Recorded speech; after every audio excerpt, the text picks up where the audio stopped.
प्रधान जी, जेकरा के लोग दहेज खातिर तड़पा के मार देहलन जा। देखिए का लिखल बा चिट्ठी में। सास, ससुर, मरद, ननद सब कोई ओकरा के मारत रहलन। हमार बाची के मार देहलस लोग। कब से लोग मारत पीटत रहे? अरे जब से डोली से उतरल बिया तब से ओकरा के लोग हमनी से मिले न देहलन। ओकरा पीठ पे गरम चिमटा करके धागत रहले लोग। हमरा बेटी के जला के तड़पा तड़पा के मार देलस लोग। माई, माई रोई मत रोई माई, मत रोई। हमार बेटी के आत्मा तड़पत हुई प्रधान जी। रघु तो हमरा बेटी के समान है। काबन माई के फरियाद ना सुनबो।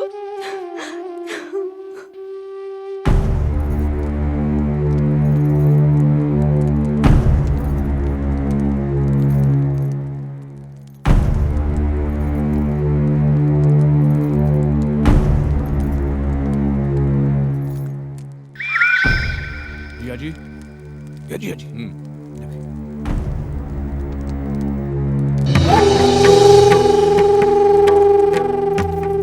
झंझटी की रोटी था।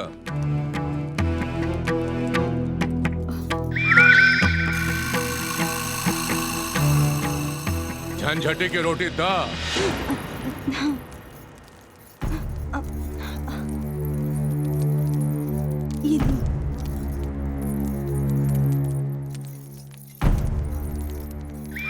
जिया जी, हमरा के लागत बा दुल्हन कुछ सोचत बिया। बोल बेटा, बोल बोल। उनकर माई रो रो के कहत रहे कि बहुत जुल्म भइल बा उनकर बेटी पर। सास, ससुर, देवर सब मिल के चरवले बा लोग। रोटी बनावे का सहूरे ने खे और चलल बाड़ो न्याय और जुल्म का बात करे। हमार नानी कहत रहे कि कभी केहू अबला के बदुआ ना लेबे के चाही। अरे तो हाल नानी का नाक काटू। अरे ये दाल भात का कवर है कि पंचायत की राजनीति है जो तोहरे समझ में ना आई। बात कर रही। अरे खा तू ही खा।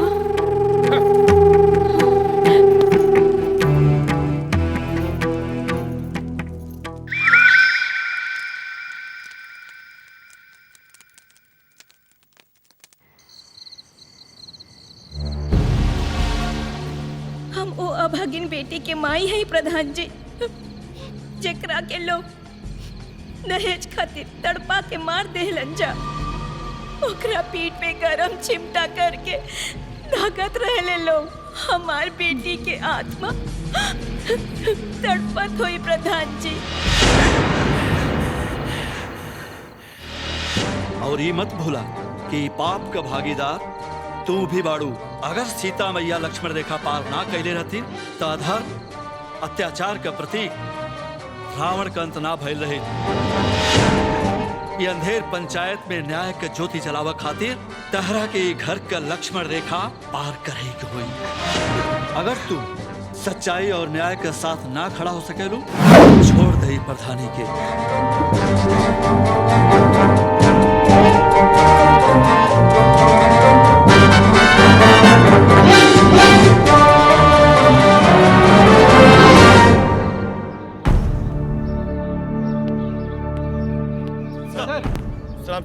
बराबर तो है ना सब? यस सर। हाँ सर। कोई प्रॉब्लम तो नहीं है? नहीं सर। ठीक है, ध्यान रखिए सब। ओके।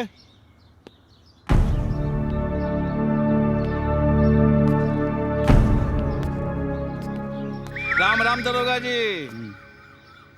आप यहाँ नया अलवानी का? पुरनका दरोगा जी का तबादला हो गया का? जी हाँ, इंस्पेक्टर गौतम राठौर। अच्छा अच्छा अच्छा। दरोगा जी कौनो खास बात है का? प्रधान मालती चौधरी ने पुलिस के घेरे में आज पंचायत बुलवाई है। हा? का? तो हर ई मजाल पुलिस वाला के बुला के अलग से पंचायत बैठे बुआए हमरा रहते तू लोगन के साथ खड़ा रह के पंचायत करबू। अगर रउआ लोग न्याय कैले रही तो हमरा के पंचायत बुलावे की कौनो जरूरत न पड़ी। हमार दिमाग मत खराब कर।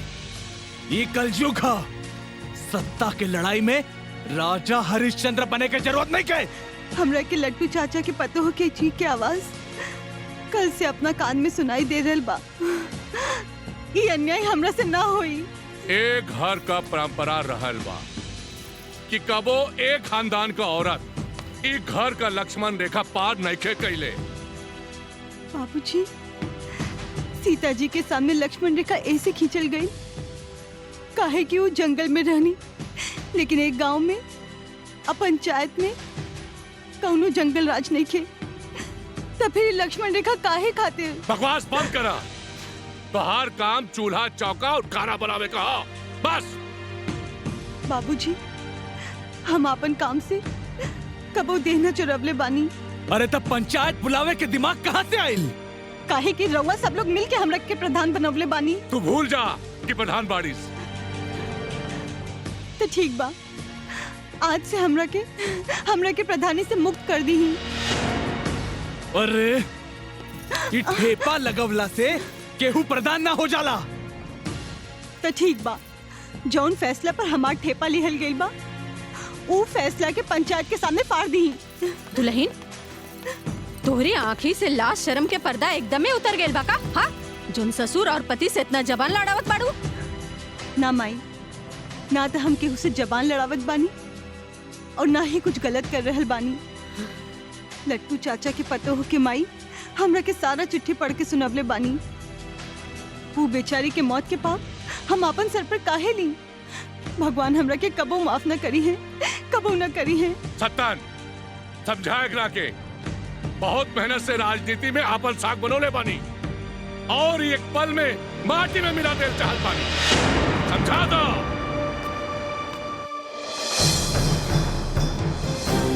देखा मालती, हम तोहरा से बहुत प्यार करीला, लेकिन हमरा के नफरत करे के मजबूर मत कर। हमार दिमाग मत खराब कर। हमार दिमाग खराब हो गई ना तो काल कोठरी में बंद कर दे तोरा के। रउआ जौन करे के बाद कर ली, लेकिन हमरा के प्रधानी से मुक्त कर दी। जल्दी से चुनाव करा के केहू दूसर के प्रधान चुन ली। हम ही पाप के बोझ लेके नहीं के जी सकत।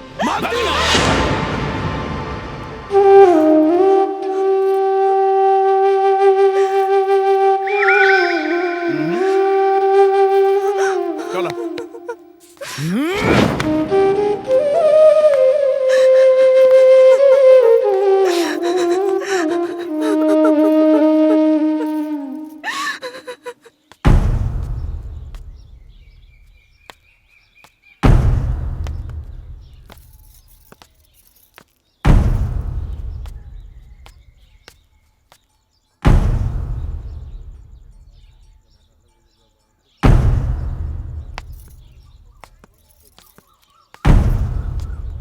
बहुत तोहरा के मालूम है कि पहनावा में हमरा का सबसे ज्यादा पसंद है?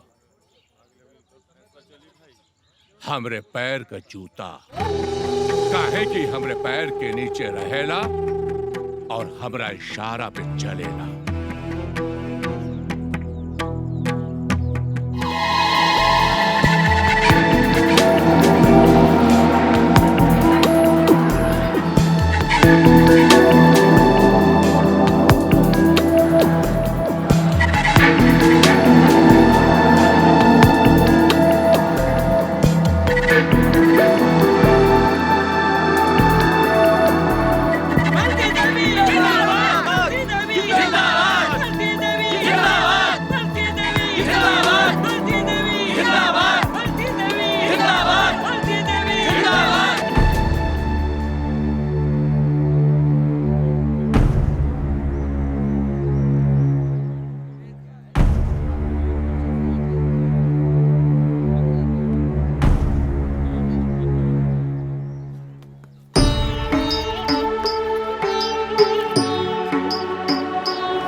मालती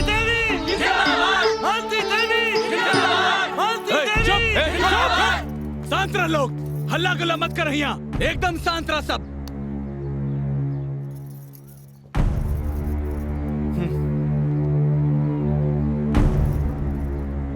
बहुत भारी मन से सब लोग ऐजा इकट्ठा भइल बाड़न। आज ही पंचायत की अदालत में बरसों बाद कोई मातृ रूप नारी न्याय देवी बन के हमनी के बीच विराजमान बाड़ी। पंच लोग से निहोरा बा कि पंचायत का कार्रवाई शुरू कैल जाए।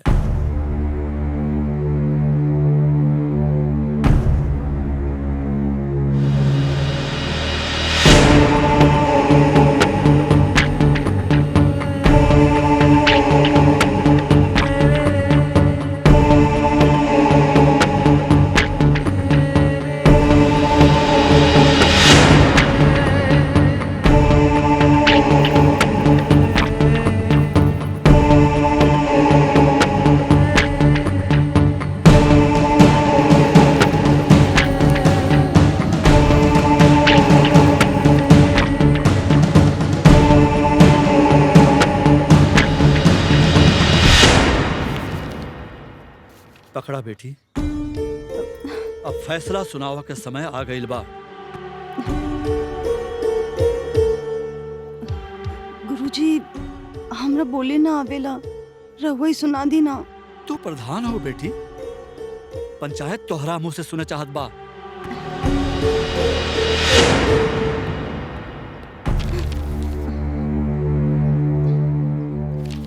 अरे कवनो बात ना हा, हम पढ़ के सुना देता नहीं। सत्तन, तू प्रधान नहीं बाड़ा।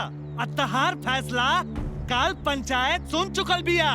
आज हमनी के प्रधान जी के मुंह से फैसला सुनल चाहत बानी।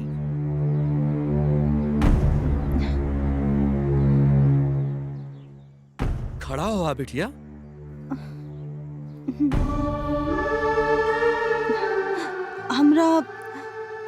हमरा बोले ना। डर मत, आज समय बा, जैसे बोले आवत बा बोला। हमरा बोले ना आवेला, लेकिन आज हम रउआ सबके सामने ई कहे के चाहत बानी कि पतोह भी एगो बेटी ही होले। एक गांव की बेटी दूसरा गांव में पतोह बन के उतरेले। जैसे आपन धिया वैसे ही दूसरा के धिया। हम रउआ सबके सामने हाथ जोड़त बानी, पैर पड़त बानी कि दहेज के नाम पर बेटी पतोह के जान लेबे के खेल बंद करी जा। सोची जा, आज ही पतोह के जगह रउआ सबके बेटी बहन रही त काई माँ की तरह रउआ सबके छाती ना फाटी। बड़ बुजुर्ग के नाम तो न लेबे के चाही, लेकिन लट्टू चाचा ई पंचायत रउआ के पूरा परिवार के दोषी मान रहल बिया।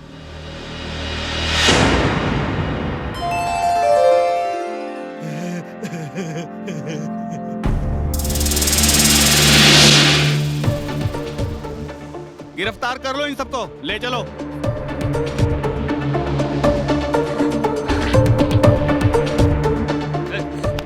चलिए, आइए। सत्तान, ये ठीक नहीं के होत। चलो लाना।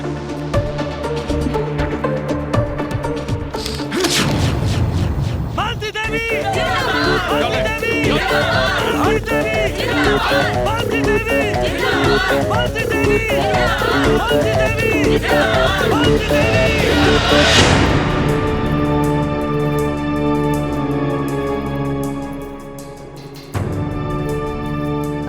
सुनी, खाना खा ली।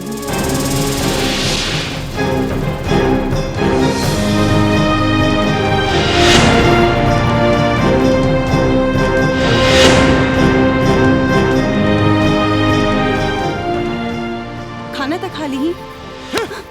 बड़की प्रधान बनल बाड़ीन।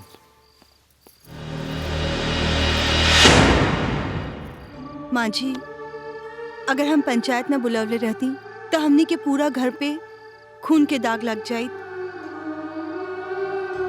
भगवान भी हमनी के कबो माफ न करी।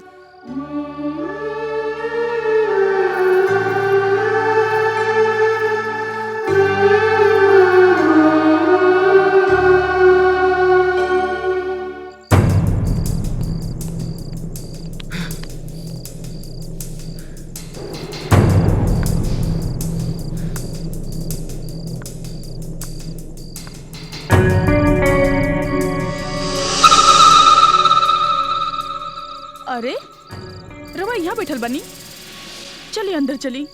हम ठीक हैं। ए जी सुनी, रवा झूठ मत बोली, कैसे ठीक हो खब? आज जवन कुछ भइल हा वो सब सुन के हमर करेजा मुंह के आ गइल हा।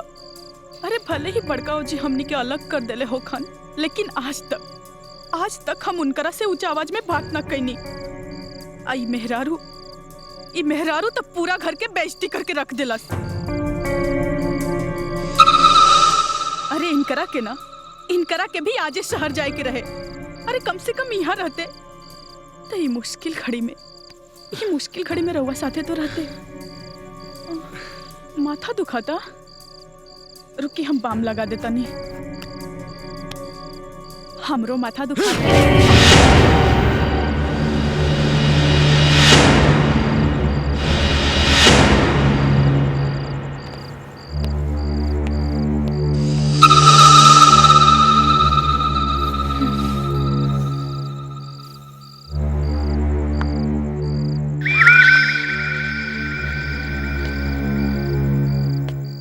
दुल्हन परेशान मत हो, ई मौका तोरा के बार बार मिली। एक दिन ओकर हर दर्द के दवाई तू ही बनबू, बुझलू? हाँ मामा, जौना दिन हम उनकर दर्द के दवा बन जाइब, ओना दिन से ही चौधरी परिवार अपन विनाश के दिन गिने शुरू कर दी।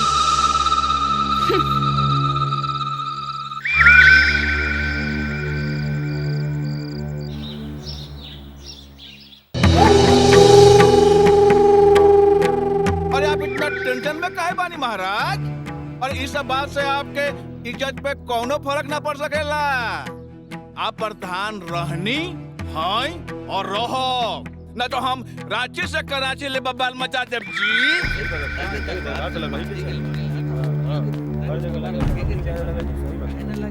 चौधरी जी, बाकी पंचायत में जनता दरबार लग रहा बा, लेकिन हमनी के पंचायत में जनता दरबार काहे न लग रहा बा?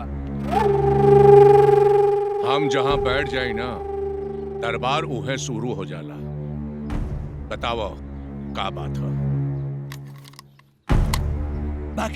बाकी आप तो प्रधान नहीं बानी। क्या बोल रहे?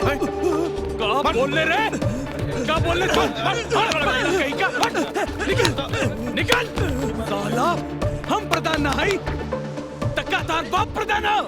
ढेर बोलबे ना तो तार हड्डी पसली तोड़ के कुतन सब कटा दे। सुन, हमरा पंचायत में जनता दरबार का जरूरत नहीं है।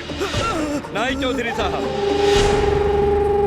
कलेक्टर साहब का नया फरमान आइल बा, हर पंचायत के प्रधान के महीना में एक बार जनता दरबार लगाए जरूरी बा। और यह वो बात के नोटिस।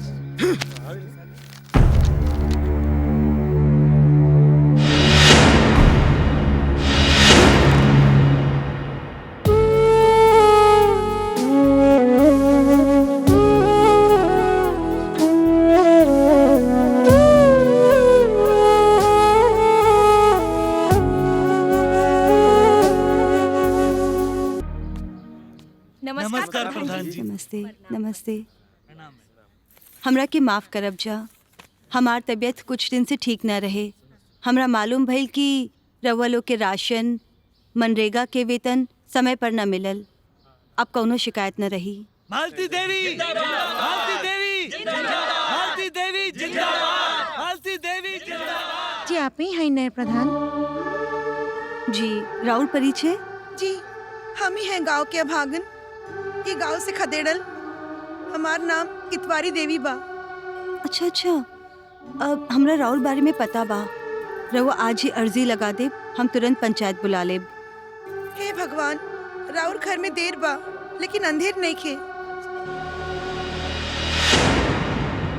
मालती, कहाँ पड़ी नू?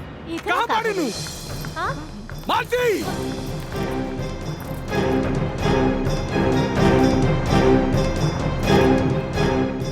यहाँ इतवारी देवी के पंचायत काहे बुलावल गई हो? बोल। काहे कि ओकरा के अभी तक न्याय नहीं मिलल। सबके न्याय दिलावे के ठेका ले ले बाड़िस तू, हाँ? हम तोरा से पहले भी कहले रहली कि हमार बाबूजी हमरा खातिर भगवान है, उनकर खिलाफ मत जाइए। लेकिन तरह के समझ में नहीं आवत, बहुत पंख निकल गए बा। कतर देव तोहर पंख। अरे सौतन, अरे ई क्या करता रे? बेचारी के जान लेबा। रहे दी फुआ जी, हम देखल चाहत बानी कि आपन मेहरारू खातिर यहाँ में अभी तक मर्दानगी बचल बा या इनकर मर्दानगी खाली पराई औरत खातिर बा।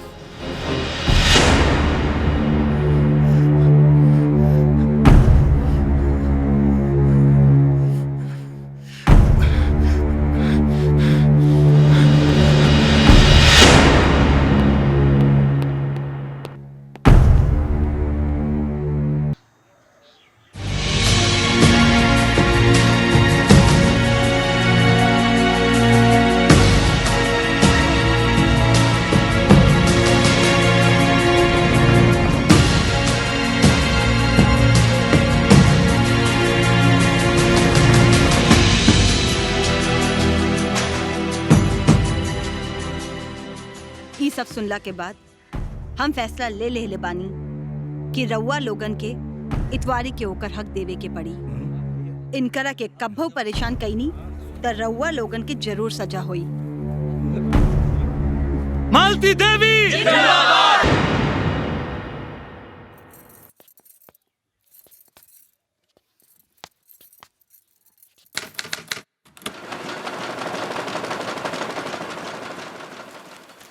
आज मालती देवी के सत्य के सूर्य गंगापुर पंचायत के 15 साल से रोशन कर रहल बा। मालती देवी मालती देवी।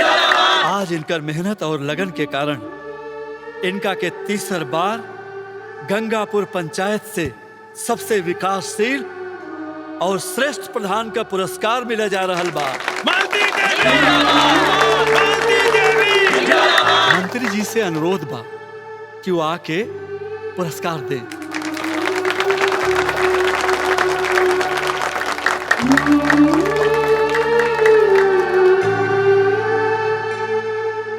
मालती देवी जी आई आप।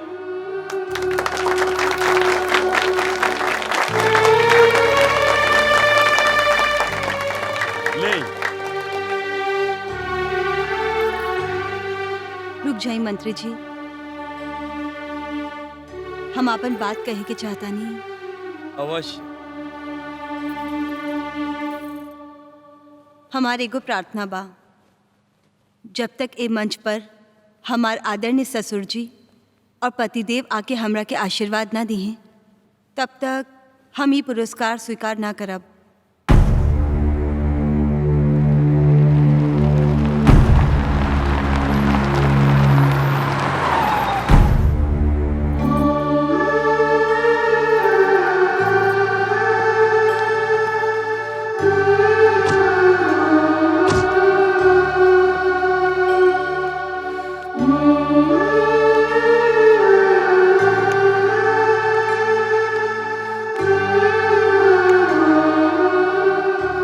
प्रणाम बाबूजी। खुश रहा। प्रणाम। आई बैठी। चलिए। आई।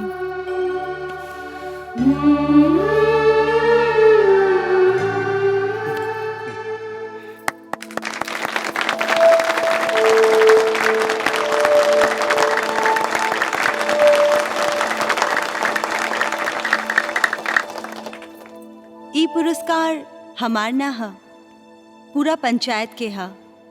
ए पंचायत के आगे बढ़ावे में रउआ सबके हाथ रहल बा। हमार आदरणीय ससुर जी ए पंचायत के 15 साल सेवा कईनी। रउआ लोग हमरा के भी 15 साल से सेवा के मौका दे रहल बानी। त का ई परिवारवाद ह?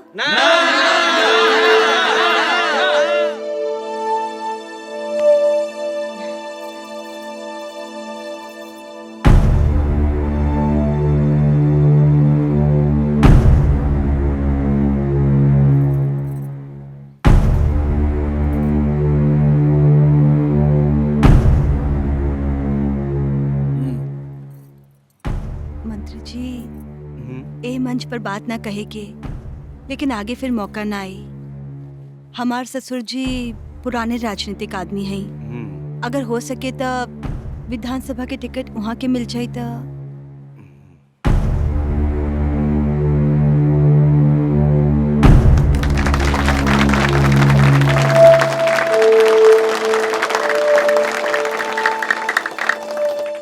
भाइयों और बहनों,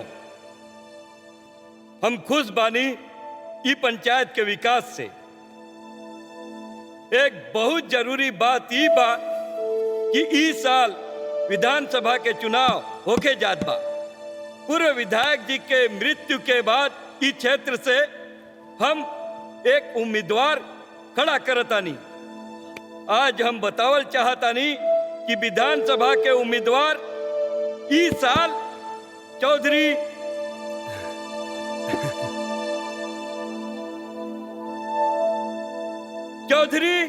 मालती देवी के बनावल जाए।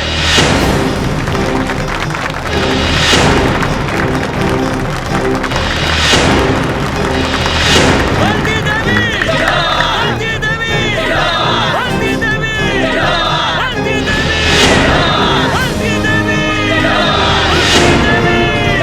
मालती देवी, मालती देवी, मालती देवी, मालती देवी, मालती देवी,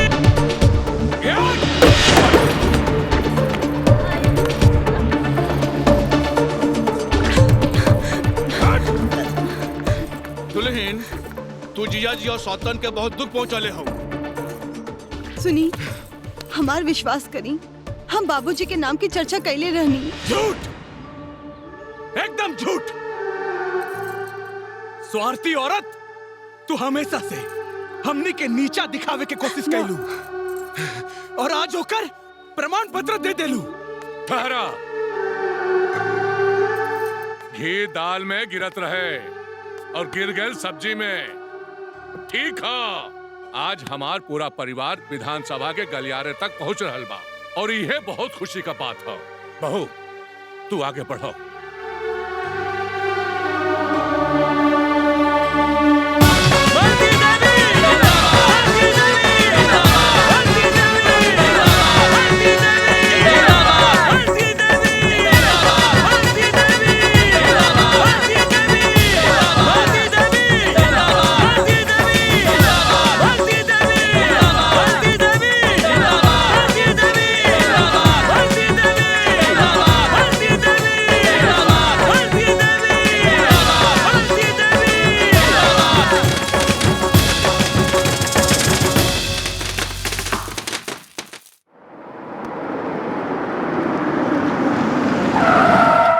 जी हाँ, हमार वो काम जल्द से जल्द हो जाए के चाहिए। माँ,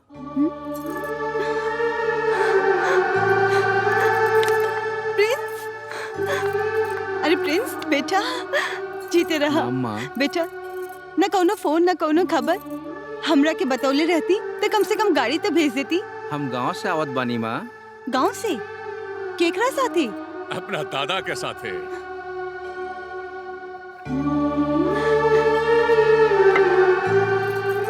बाबूजी, प्रणाम बाबूजी। खुश रहो, खुश रहो। बैठी बाबूजी, बैठी।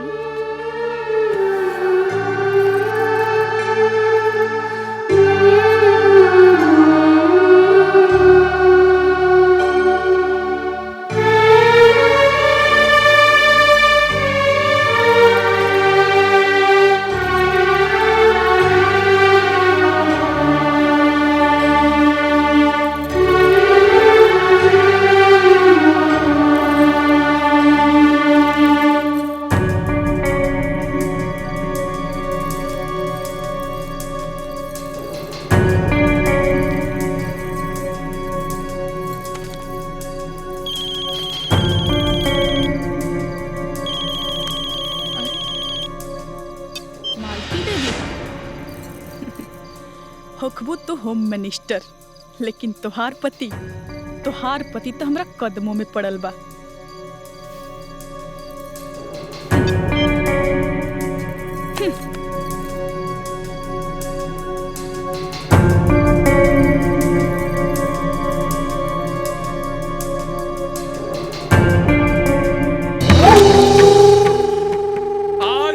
घर का लक्ष्मण रेखा पार कर दे लो।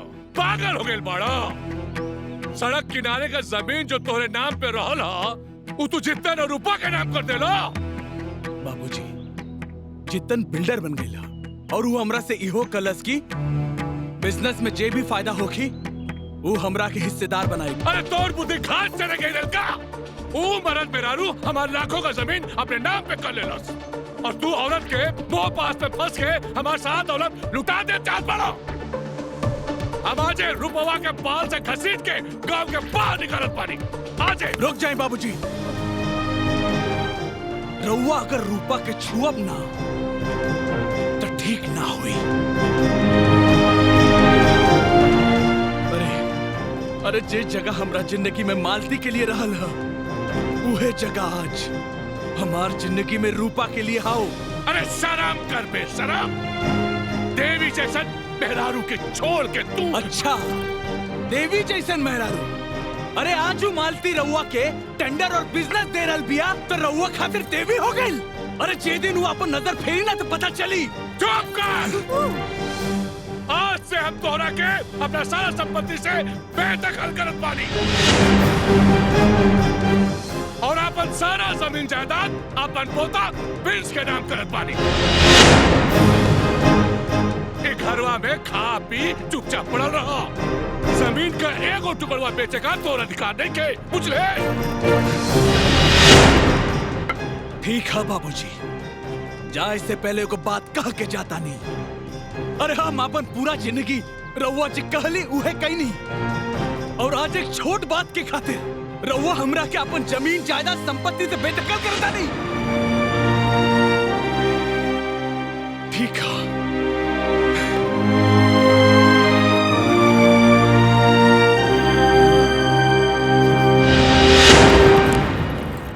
मैडम मैडम, हई देखी, हई समाचार देखी। 30 करोड़ के घोटाला के समाचार आइल बा।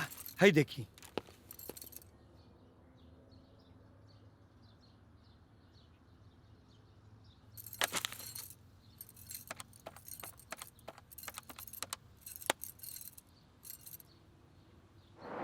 Hello,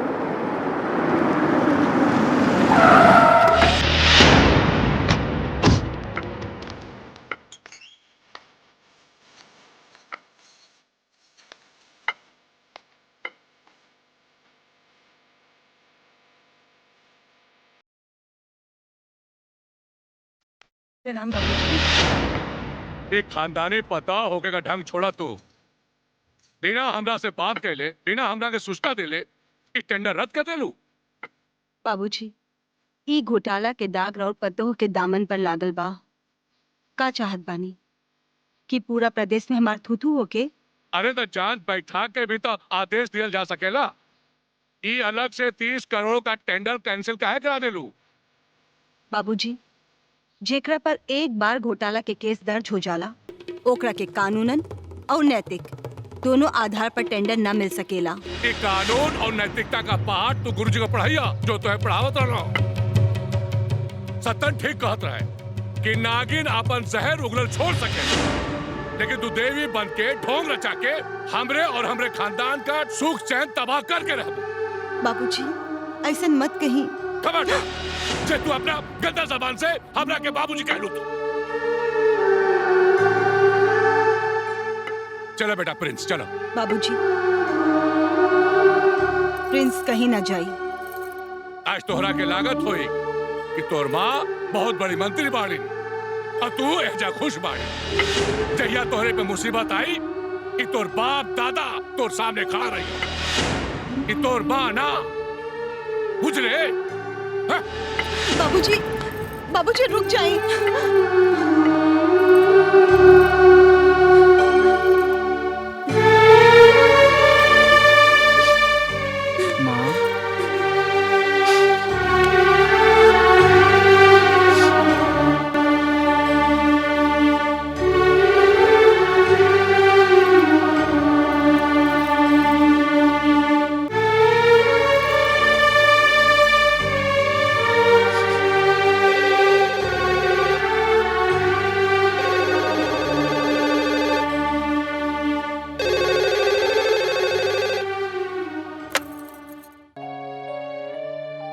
hello. कहा?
खबरदार, आज के बाद तुम्हारी परिवार से कोनो संबंध देखे। चल जा यहाँ से। ऐसा मत कहीं बाबूजी, हमरा के एक बार, बस एक बार वहाँ से मिलने भी दी। ना, बिल्कुल ना। जे औरत अपना पति, अपना बेटा और अपना ससुर का इज्जत न करे, ओकरी परिवार से कोनो संबंध देखे। ऐसा ना कहीं बाबूजी। अम्मा जी रहुआ समझाई ना बाबूजी के। अरे दुल्हन, तोरा बुझात काहे नहीं खे? जब कोनो रिश्ता ही नहीं खे तो मिलना से का फायदा है? जा।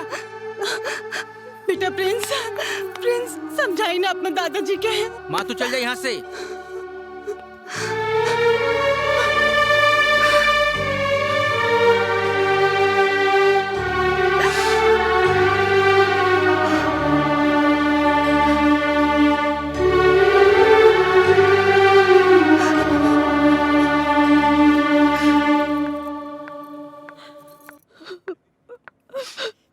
डॉक्टर साहब का भइल कैसे ना हमार बेटा? फिक्र करने की कोनो बात नहीं है, अब जान का खतरा नहीं है। हाँ, हम कहते रहे नीनू।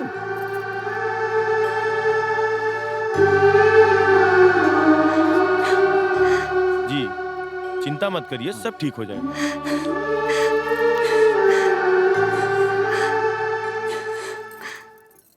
वो देखिए मैडम आगे।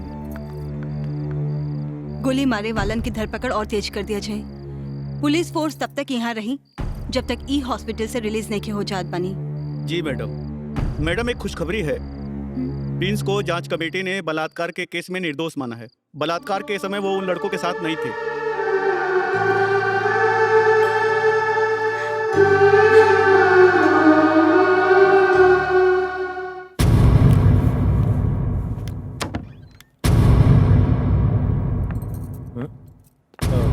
नमस्ते मैडम। नमस्ते। नर्स। Yes doctor. जब तक मैडम अंदर है बाहर से कोई भी नहीं आना चाहिए, ठीक है? यस सर। और मैडम ये नर्स रिसेप्शन पे बैठेगी, आपको किसी भी चीज की जरूरत हो तो एक बटन दबा दीजिएगा, ये हाजिर हो जाएगी। धन्यवाद डॉक्टर साहब। अब तो घबराए की कोनो जरूरत नहीं है ना? बिल्कुल घबराने की जरूरत नहीं है। हाँ, खून थोड़ा ज्यादा बह गया था तो ब्लड चढ़ रहा है। ठीक बा, आइए। जी।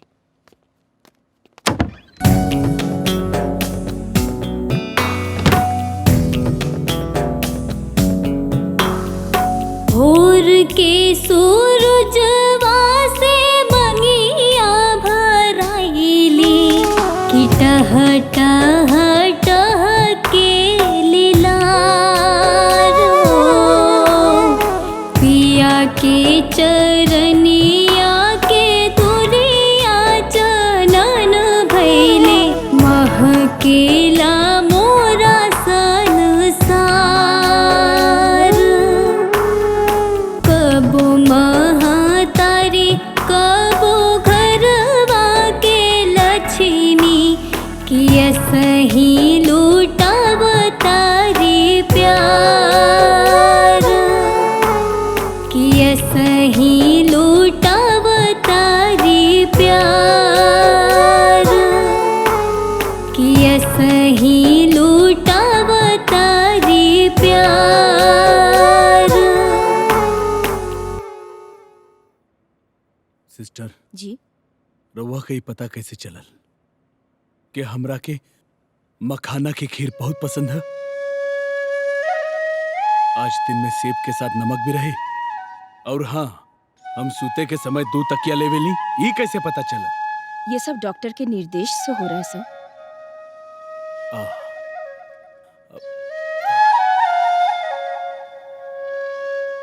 अच्छा सिस्टर, हमके बहुत नींद आवत बा। काहे? दवाइयों का असर है, अब आप सो जाइए। ठीक।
मालती, बैठी ना।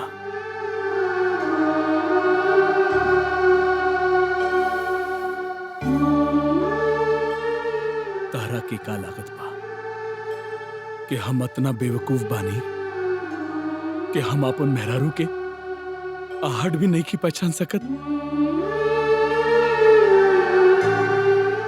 हम जानत बानी कि हम तारा के पहचाने में गलती कर देनी। आज ओकरे सजा हम यहाँ भुगत रहल बानी। ना, ऐसा मत बोली जी। तू रात रात भर जाग के 8 दिन से हमार सेवा कर रहल बाड़ू, और हम तारा जैसन मेहरारू के छोड़ के वो नीच औरत के गोद में पड़ल रही। वो हमरा की कहीं के ना छोड़लस। हमार धन, ईमान, सब कुछ लूट के चल गए। तोहरा लेखा मेहरारू से हमरा के दूर कर देलस। हमार बाबूजी से भी हमरा के दूर कर देलस। तू ठीक कहत रहलू कि पाप और अन्याय के साथ मत दीही। ओकर कर्ज यही जन्म में इंसान के चुकावे के पड़ी। देखा न मालती, आज हम वह कर चुका रहल बानी।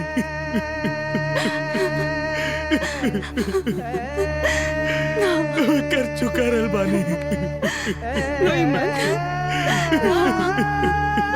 हमरा के माफ कर दे मालती।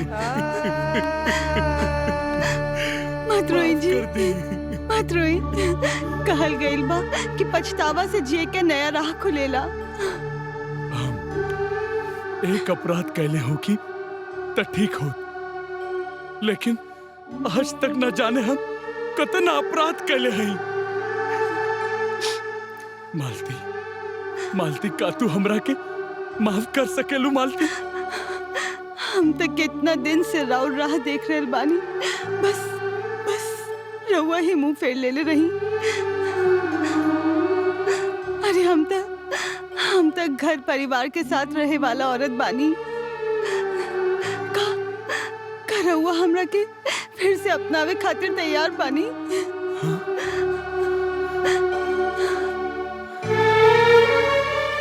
हाँ मालती, हाँ मालती।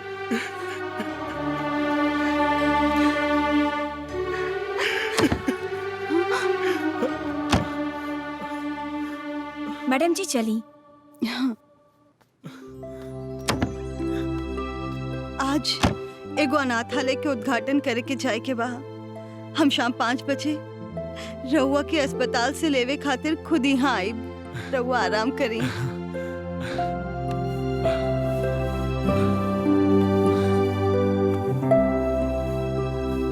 ठीक बा।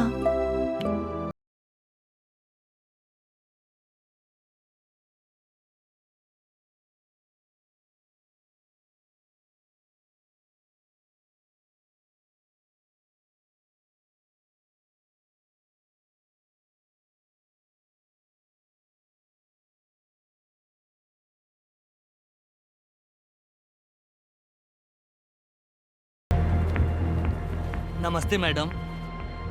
जंगी जी भैया। मार एकरा के, सारा झंझटे खत्म कर दे। प्रणाम मैडम। नमस्ते मैडम।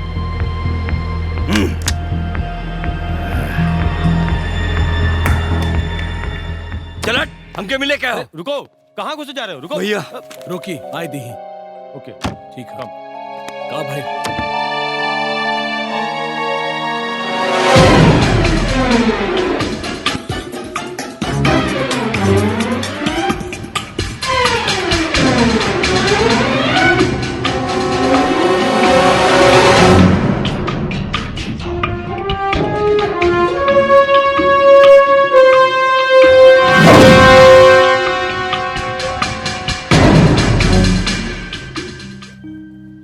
रउआ लोग यहाँ रुकी, हम अभी आवतानी। ओके मैडम। नमस्ते। जाना तानी ना मैडम जी, अनाथालय, अस्पताल, स्कूल और मंदिर में सुरक्षा घेरा के संगे ना जायली। अब जाता नहीं हम। जी रुको यहीं।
ना तो सबके चिन्ह की नर्क कर दे।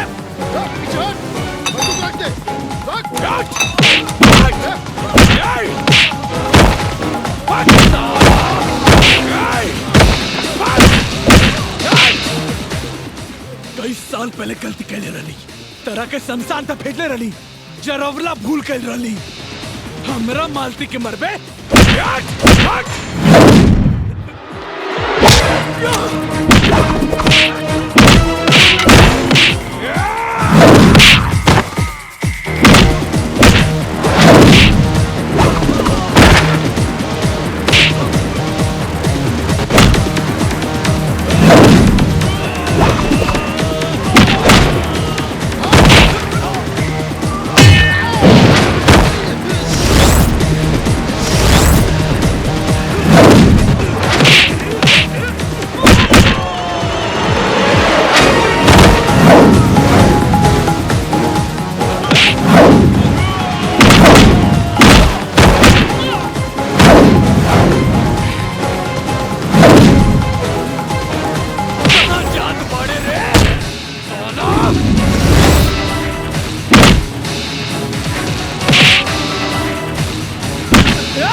छोड़ दे। गिरफ्तार कर लो इनको।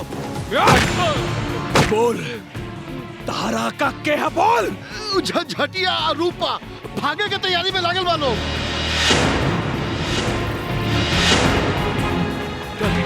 बैठ जा, बैठ जा, जल्दी बैठ। हाँ मामा, सब बात। अरे सब माल रख ले दिया नू। हाँ हाँ सब बात। अब जाके मन हल्का पड़। चल चल चल। चलो चलो जल्दी चले के। चल। अरे जगह भागे तेरे माँ। अरे चलो।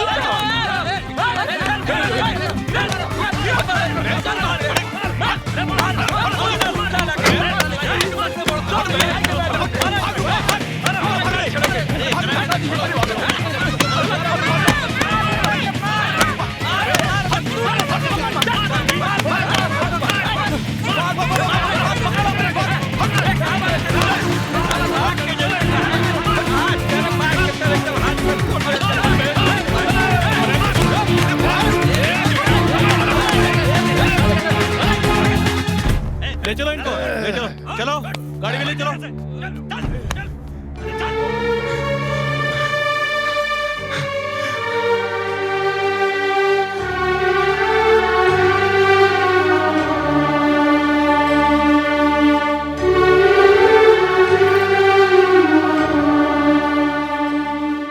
बाबूजी, बचाने जिया जी, सब लोग मारे जिया जी, मारने जिया जी, बहुत मारना सोच। हमरे के माफ कर दे दीदी, हमरे के माफ कर दे।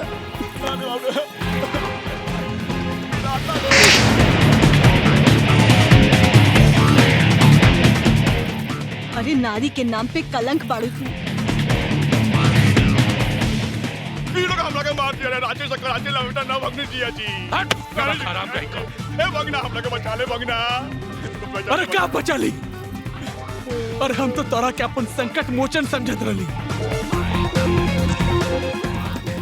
लेकिन हमरा जिंदगी में संकट देवे वाला तू ही रहला। अरे मामा माने 2 बार माँ, लेकिन तू तो कंस निकल ले, कंस।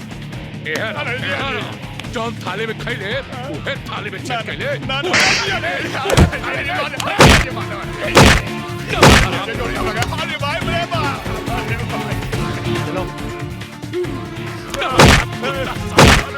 चलो इनको छोड़ता हम लगे। अरे छोड़ो ना, देख ले सब कुछ देख ले। चलो ना छोड़ो, क्या करोगे? ठहरो। प्रिंस, ये आओ बेटा, अपन माई का आशीर्वाद ला।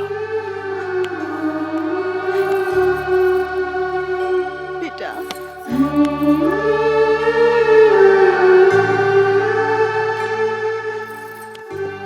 दुल्हन हमरा के माफ कर दे।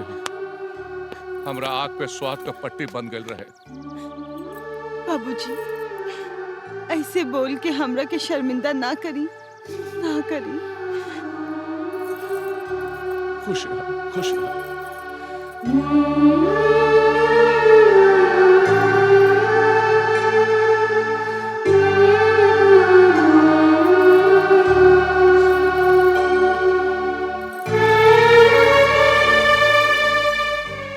हमरा माफ कर दे रे मालती, हमरा माफ कर दे। हम तरह की बहुत दुख देनी।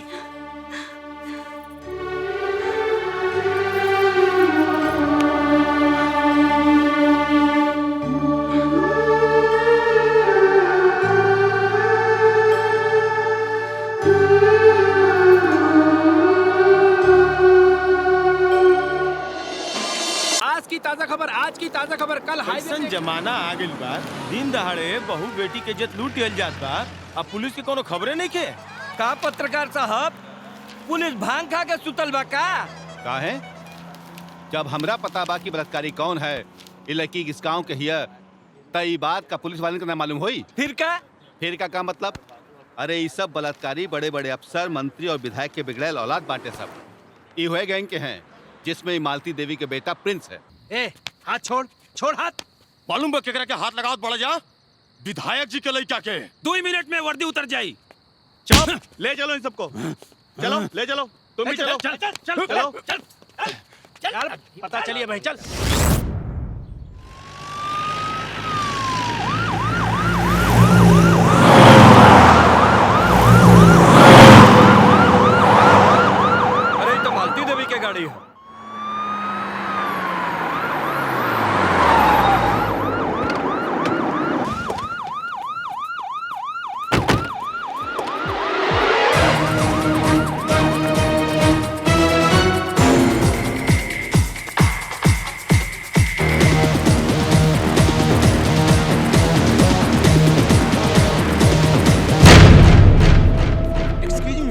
मालती देवी जी, आपके बेटा रेप केस में शामिल बा। आप बताइए एकरा बारे में आप का कहल चाहता है?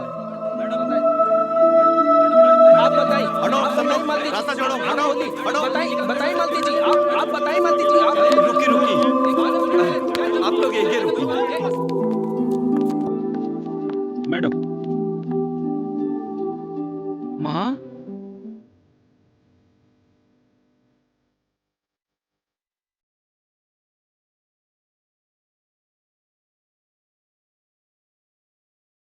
माँ हम कुछ नहीं खेले माँ। एमे हमार हाथ नहीं खे। हमके फसावल गइल बा। हमार विश्वास करा माँ, हमार विश्वास करा।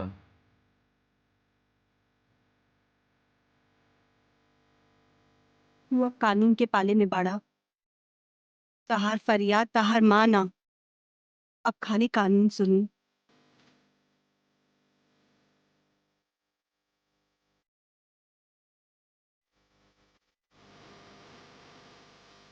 आप लोग रुक जाइए। मालती देवी जी, क्या आपके बेटे की भी सजा मिली? इस केस के बारे में आपने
भाग्य कि राउर पैर यही घर में पड़ल।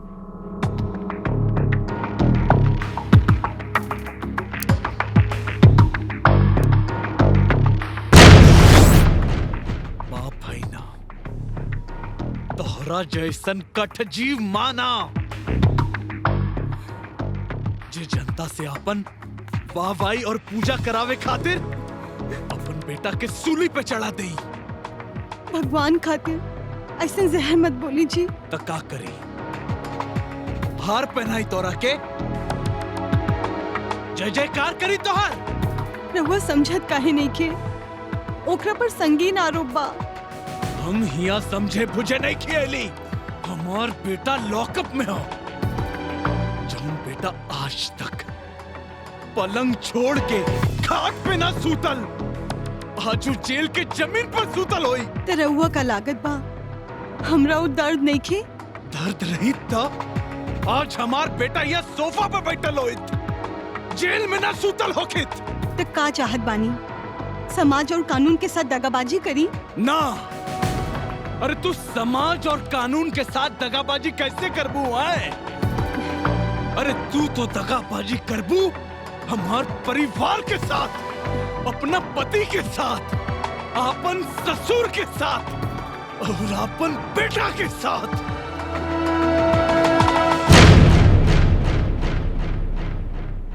कानून सबके लिए बराबर बा। अगर वो दोषी ना हुई तो अपने आप छूट जाए।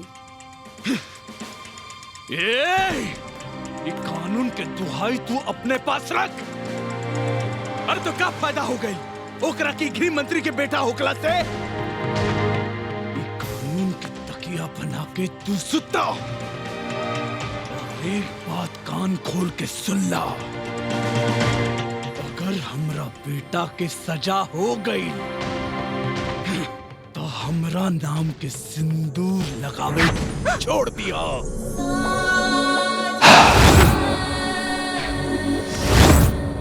बड़की बनल बाड़ी गृह मंत्री।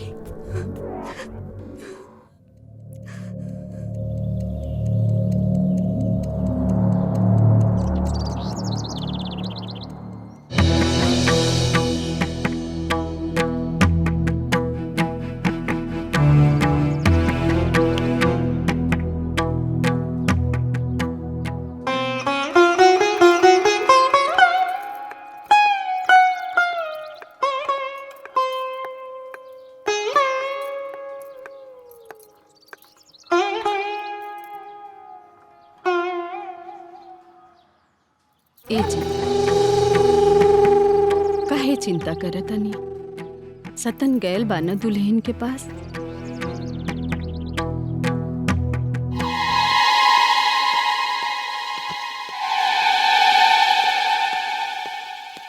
ए जी सतन आ गई। बबुआ का बोलनी दुल्हन? हमरा के मालूम है का कहले होई। वो फिर अपने कर्तव्य और कानून का दुहाई देहले हुई। वो घर का पतो ना, दुश्मन भी यार, दुश्मन। झंझटी रांची से कराची ले हमरा के सब के वो जाने ला। अरे मंत्रालय से काम होके अधिकारी से देख, काम होके के पहले हमार हिस्सा हमरे अकाउंट में पहुंच जाएगा चाहिए बस। मामा का बोल दे? बड़का मालिक बुलावत बड़े। जिया जी आवता नहीं। के अरे केने अरे अरे के लड़की के माँ बाप रे? बोली हुजूर। नमस्ते। तो तू हुआ लड़की का बाप। हमरा पोता के केस में जानबूझ के फसावल जात बा। हम तो जीते जी मर गए नहीं हुजूर। एक तो हमरे लड़की का इज्जत चल गई, दूसर पूरा गांव जवान हमार माखौल उड़ावा था। तोहरे लड़की के इज्जत का कीमत मिली, खुदाम बोला। और ओकरा बदला में कल के अदालत में प्रिंस के तोहार लड़की पहचाने से इनकार करे। आप अपने लड़की के इज्जत के कीमत लगावे आए नहीं, अगर सौदा करत है। जरूरत पड़ी तो इज्जत के साथ साथ जान का भी सौदा हो जाई, बुझलो?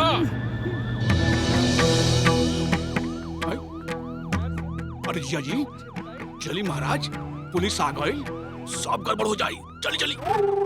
देखा तो हर खैरियत यही में है कि कल अदालत में तोहार लड़की हमरा पोता के पहचाने से इनकार करे।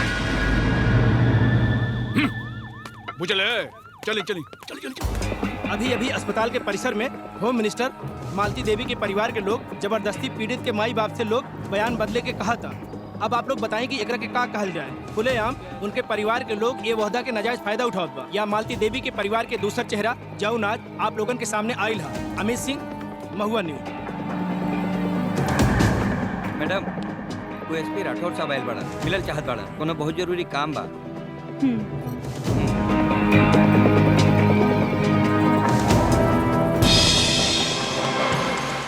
महादेव चौधरी ने खुद जाकर लड़की के माँ बाप को धमकाया है।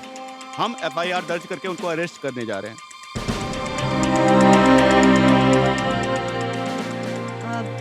सुनिए, अभी अरेस्ट पर स्टे लगा दीजिए कल तक के फैसले के लिए। ओके मैडम।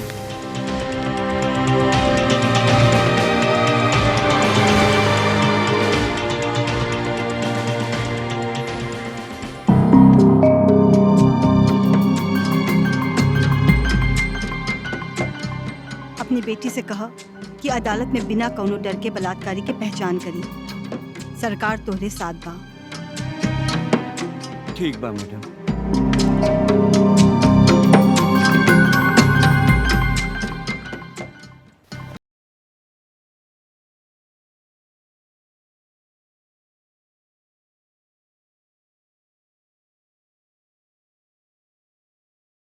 तमाम गवाहों के बयानात के बाद अदालत इस नतीजे पर पहुंची है कि प्रिंस चौधरी वल्द सतेंद्र चौधरी इस गैंग रेप में शामिल नहीं है। अदालत प्रिंस चौधरी की जमानत को स्वीकार करती है और एक जांच कमेटी बनाने की सिफारिश करती है। बाकी के 4 मुलजिमों की जमानत को रद्द करती है।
चिंता मत करा, समय के साथ सब ठीक हो जाएगी।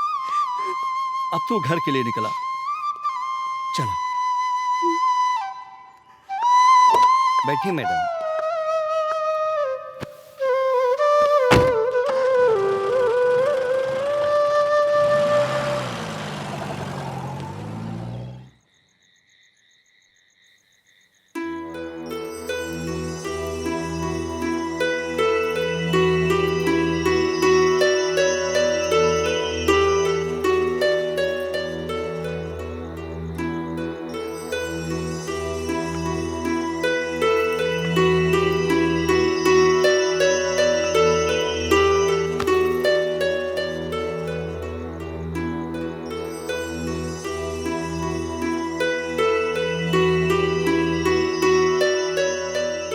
भैया जी तनी इसमें लाई।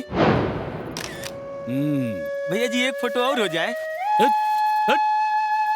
ए फोटो। हाँ भैया। प्रिंस के लेके जा, अपन कैमरा दिखाओ। अच्छा अच्छा आओ जा बबुआ। बबुआ। आजा आजा। चल जो।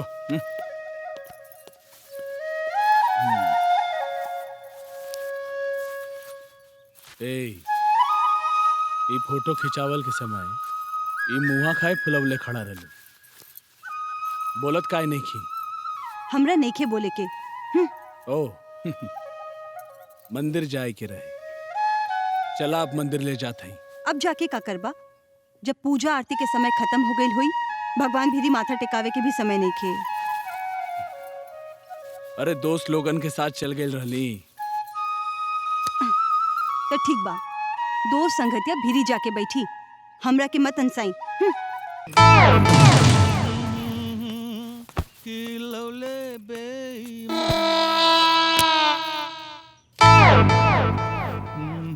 अरे तरकरिया काहे जुठारत बड़े? अरे दीदिया, माछ के हड्डी चूरे वाला आदमी अब खीरा चुराता, ई तोहरा के ठीक लागत बा? कलिया मुर्गा खैले रहले नु? हाँ?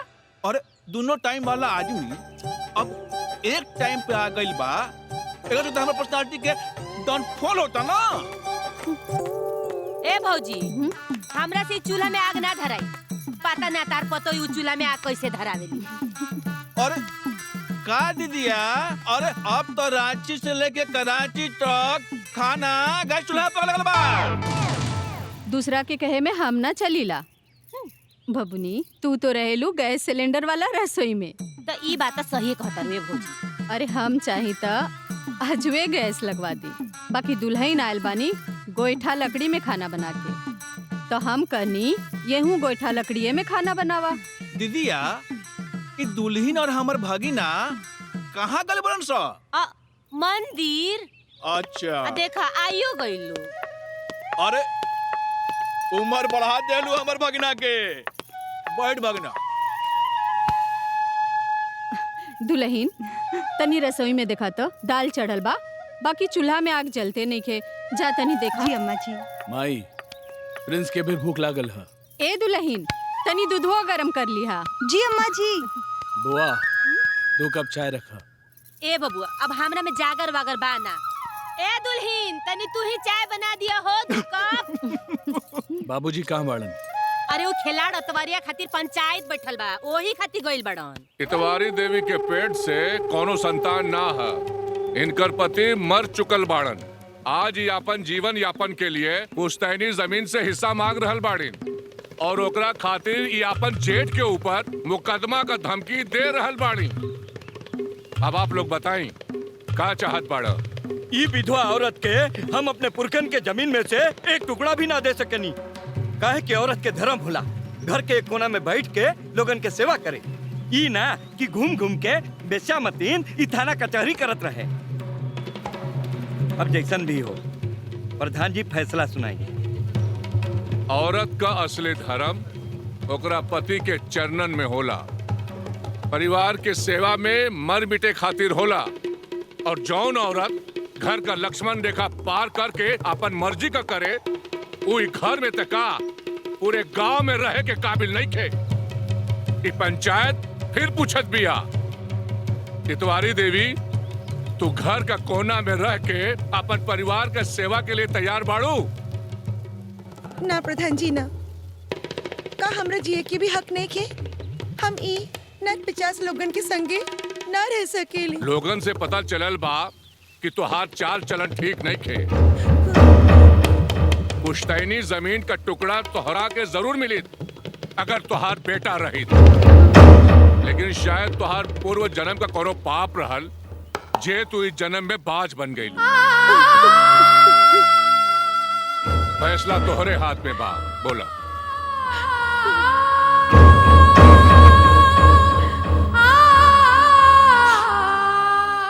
चारों तरफ से बेड़िया लगा के पूछत बानी की फैसला तोहरा हाथ में बा। का हमरा जिए के कौनो हक नहीं खे। हम अपना खातिर जियत चाहता नहीं प्रधान जी। औरत अपने लिए ना बल्कि पति, संतान और परिवार के लिए जिए ले। एक परिवार के संगे जियला के मतलब रोज घुट घुट के मरला बा। तो कहाँ जेबू? कहीं भी जाई, काशी मथुरा कहीं भी। मथुरा काशी में तनकर यार बैठा लूंगन, है ना?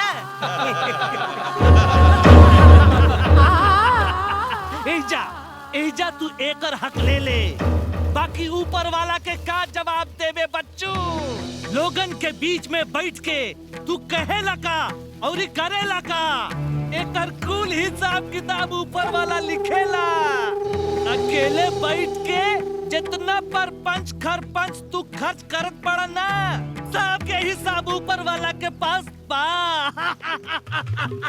भगाई पगला के यहाँ से, भगाओ भगाओ। ई सब यहाँ अन्याय हो रहल बा। ई पंचायत के पाप के घड़ा अब फूटे वाला बा। अरे फूटे वाला बा रे भैया, फूटे वाला बा। अरे फूटे वाला बा रे भैया, फूटे वाला बा।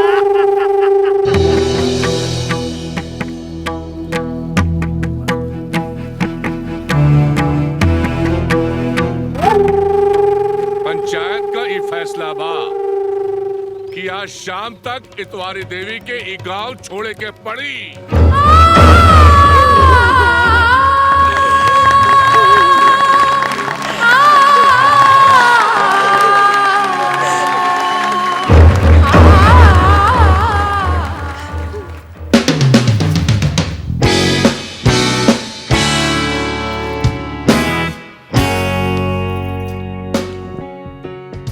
फिर से सफेद फूल। लाल फूल तो आम औरतन आवनी से, सफेद फूल कुछ खास औरतन के खातिर होला। रउआ के तो पता बाना कि हमरा के टहकार फूल कितना पसंद बा। जाना था नहीं। आई खास बात के मारी गोली, जवन चीज देखे या देखावे में अच्छा लागेला, हमरा के तो उहे पसंद बा। ए दुल्हन, कुछ सुनलू ह? भाई साहब अतवरिया के गांव से बाहर निकाल दिया, बेचारी कहाँ जाई? अरे अम्मा जी, जौन भइल तवन ठीक है भाई, वो वही के हकदार रही। रात दिन झगड़ा लड़ाई सहत रही, आज गांव छोड़े के बात आइल तो गांव छोड़ देली। तो का करत? मर्दन के साथे लड़ाई करत का? अच्छा, हम न लड़त रही? अरे बड़का बाबूजी तो दिन रात हमरा पीछे हाथ गोड़ धोके पड़ गइल रहे कि हम शौक सिंगार करके आ मोटरसाइकिल पे बैठ के गांव घर न घूमी। इनका पतो लेखा चूल्हा चौकी फूकी अब बर्तन मांजी। अरे छोड़ा ज्यादा है सब बात के, रहे दा। कहे छोड़ी? कहे के टाइम मिलबा तो कहीं ना का। अरे ऊ तो अपना मालती नियन हमरो के गंवार समझत रहन, सब तरह से हमरा पे कंट्रोल करे से थक गइलन त अलगा बिलगा कर देलन। आ हम त कहत बानी कि अलगा होके हम तो बहुत खुश बानी, कम से कम अपना मर्जी के तो जियत बानी जा। आ रहुआ के खाली ऐसा ही डराए के बा तो डराई। बड़के बाबूजी से जे जितना डराई वो उतने डरोई है। रूपा सही कहत बिया, इतवरिया के सीधे पुलिस स्टेशन जाए चाहत रहा, और बड़का बाबूजी के पंचायत में आज तक कबो सही फैसला भैल बा जे आज भैल हुई। पूरा न्याय कैले बाई पंचायत। तब का जौन औरत मर्द से जबान लड़ावत होके अपन परिवार प्रतिष्ठा के कोर्ट कचहरी में खींचत होके, वो औरत कबो शरीफ ना हो सकेले। हाँ, एकदम ठीक फैसला कैले बड़न भैया। एकदम ठीक कहनी जीजाजी, पूरा रांची से लेके कराची तक ले ऐसन फैसला कबू ना भइल होई। अरे आगे बना के? अरे हम आवत नहीं, एकरा के पकड़ता हमार चाय जो है ना दलान में भेज दे। चलो चल। अरे अभी ना दे। हाँ चला दादाजी के चाय दे दी। हाँ गरीबा, तनी ले बड़का मालिक के दलानी में चाय दे दे। जी मालकिन। चला बबुआ, चला। दुल्ही हमार चाय में तनी मीठा डाल दियल कर, फीका मत बनाल कर। जी फुआ जी, आगे से ध्यान रखब।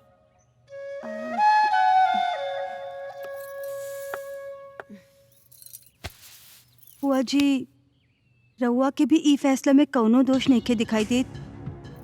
आखिर राउर ससुराल वाला भी त रउआ साथे अच्छा व्यवहार ना कइले रहन।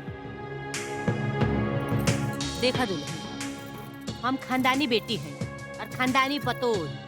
हमार ससुरा में हमरा संगे अनबन भई, हम अपन भैया के घरे आ गनी। अब हम अतवरिया लेखा ना नू कि आदमी संगे जबान लड़ाई, पंचायत बुलाई।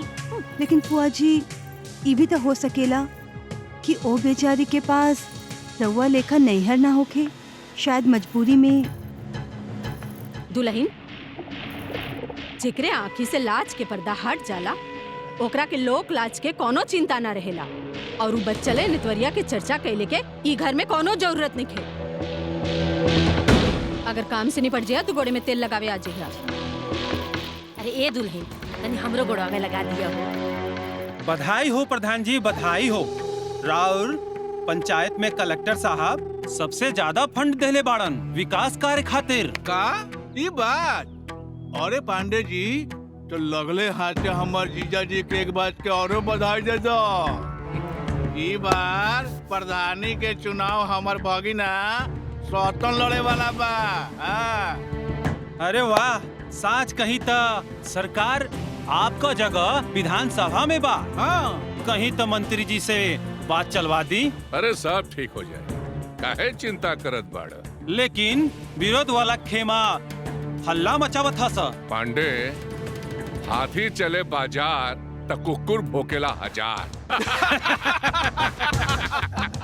चाय पियो।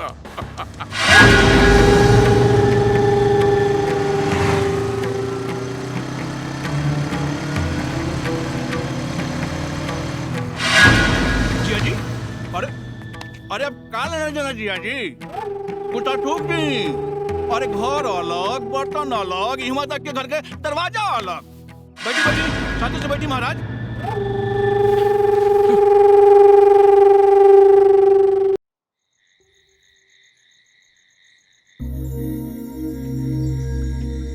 ए मालती, हमार दोस्त लोग आइल बाड़न, कुछ खिलाव पिलाव के काठ के मूर्ति नियन खड़ा रहबू है। भैया, आज के समय में ऐसन मेहरारू मिलल बड़ा मुश्किल बा।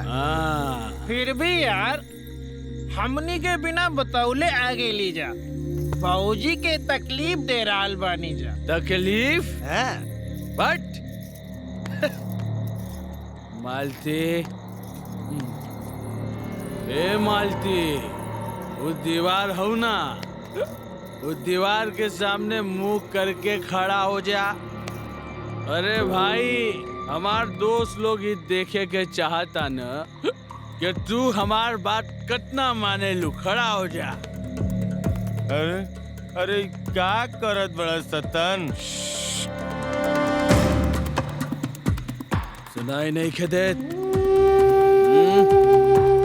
सुनाई नहीं खेदेत का? खड़ा हो जा।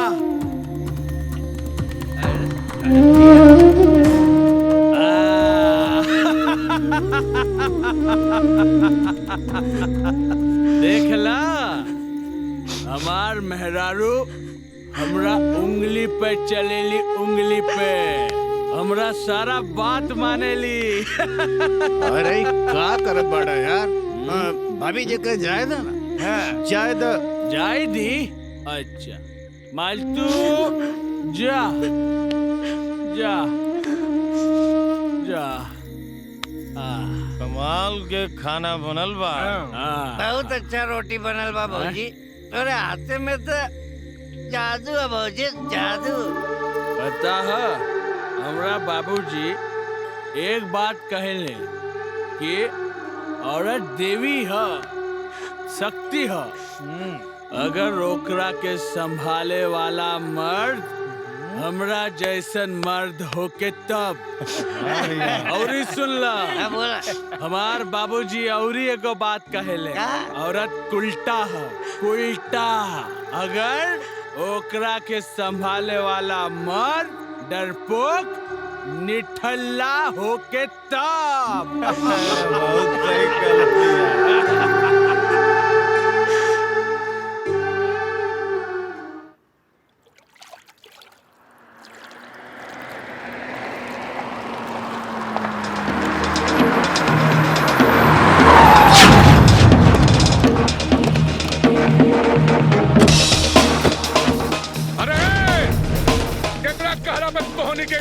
मछली मारत पड़ा ठाकुर तलवीर सिंह कहले बाड़ा।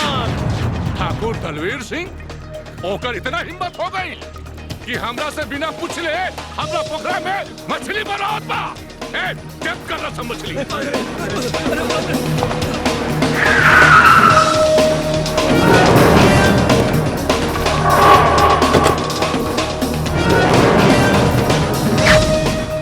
हम विरोधी पार्टी जरूर है लेकिन ये पोखरा गरमजरुआ जमीन पर बा मतलब सरकारी जमीन और गरमजरुआ जमीन पर पंचायत के कोनो भी गांव की पोखरा से मछली मार सकत बा लेकिन एजा से मछली नहीं खेले जा सकत। अच्छा काहे कि गांव में 15 साल पहले एगो कानून बनल रहे कि जेकर पोखरा उहे के मछली। जमाने के हवा बदल रहल बा चौधरी अब बहुत जल्दी तोहार दिया बूझ जाई। तेज हवा से तोर जैसन मोमबत्ती बुझेला हमार जैसा नाक और धकेला। भाई जब फौज लेके खड़ा बड़ा ई शेर के ना कुकुर के फौज है। मरल शेर के तुलना में जिंदा कुकुर लाख गुना अच्छा होला बुझले।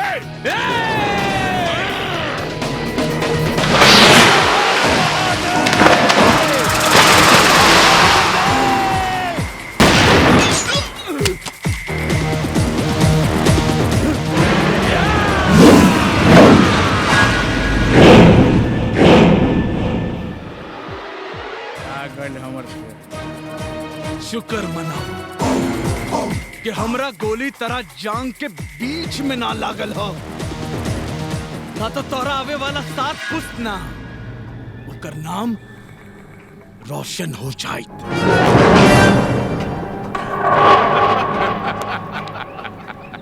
ए तलवीर सिंह अरे ये ठाकुर हो के आपस में कहा लड़े बड़ा जा। अरे हमार भगना सौतन प्रधानी के चुनाव लड़े वाला है अपन ताकत के बचा कर रखा हो वो चुनावी में दिखाइयो। अरे मछली और मुर्गा खातिर ठाकुर लोग लड़े जी। हाँ जा अपन भाई के लेके जा ही वहां से। याद रखी हो केहू के छोड़ब ना। हमनी के अपना गांव में दूसरा का कुकुर भी ना मारिला। तू तो जीता जागता आदमी बाड़ा मर्दे आदमी। जा बैठा गाड़ी में जा। ए बलवीर बा जा इससे पहले हमरा एक बात सुन के जा। अगर तारा तरफ से ईंट आई ना तो हमरा तरफ से पत्थर गिरी और अगर तारा तरफ से पत्थर आई ना तो हमरा तरफ से गोली के बरसात हुई और अगर तारा तरफ से गोली के बरसात हुई ना तो हमरा तरफ से धमाका हुई और अगर हमरा तरफ से धमाका हुई ना राजा तो सब सुहा कर दे तो हर जिंदगी नरक बना दे। निकल। अरे जा मर्दवा जा चल जा तो रांची से लेके कराची ले छुपे को जगह ना मिली बुझला। भागा।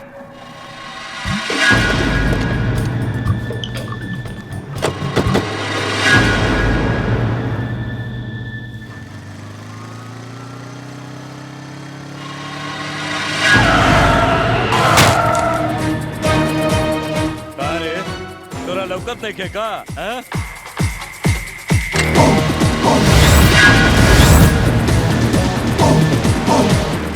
जवन ठेला से तू हमार रास्ता रोकले बाड़े उहे ठेला पे तोहरा के शमशान पहुंचाई।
कहत रही ना सत्तन से पंगा मत।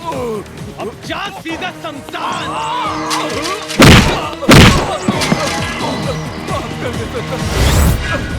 माफ कर दे अपना।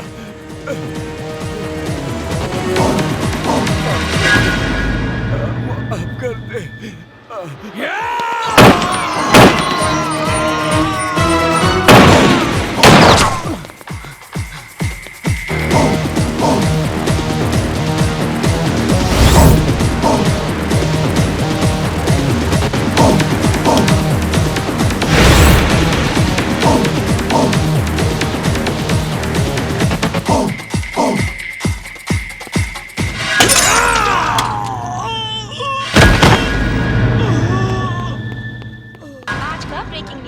राज्य सरकार 50% पंचायत का सीट महिला पक्ष के लिए आरक्षित कर देहले बानी।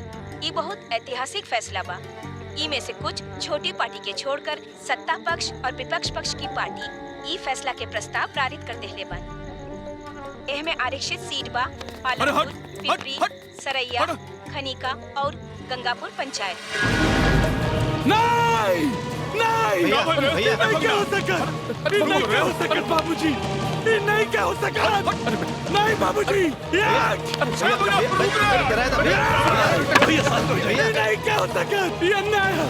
इस सरकार हमरा से हमारा अधिकार नहीं के छीन सका। शांत हो जाओ, हम विधायक जी के फोन के इंतजार कर पाएंगे। अरे क्या शांत हो जाए, ठीक नहीं के महिला प्रधान सी मामा मामा बोलना, ये महिला आरक्षित करने वाली सरकार के गिरे के चाहिए।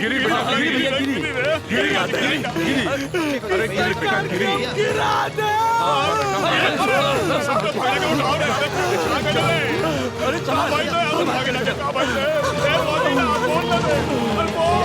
पानी लेके आओ रे, पानी लेके आओ रे,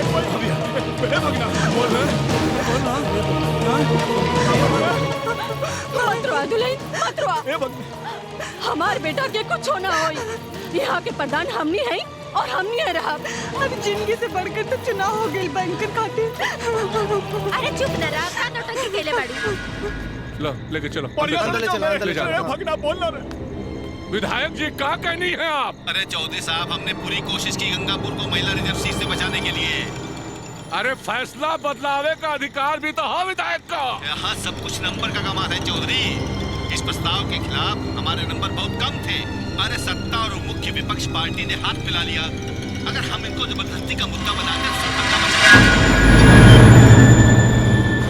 अरे ढह गईले राजा महाराजा हो, ढह गईले, अरे ढह गईले राजा महाराजा, जनता के पटकनिया। हे रामा, ए भिगना, जी सरकार, जाके फेंक ससुरा के बाहर। अभी ये फेंका नहीं रहा है। चार साल के लिए आगे बढ़ा।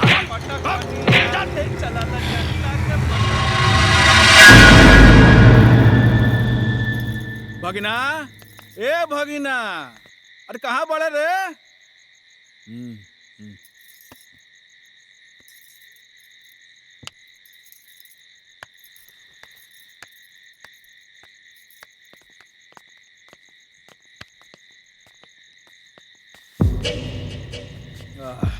भैया ये सब जो हो रहा बा अच्छा नहीं खे लागत हमरा के बहुत बुरा लागल बा तोरा खातिर। चिंता मत कर भाई, काले हम एकरा खिलाफ मोर्चा निकालत हनी। अरे कौनो फायदा नहीं के रे भगिना, तोहर बाबूजी पंचायत मंत्री तक चिरौरी करके थक गईले।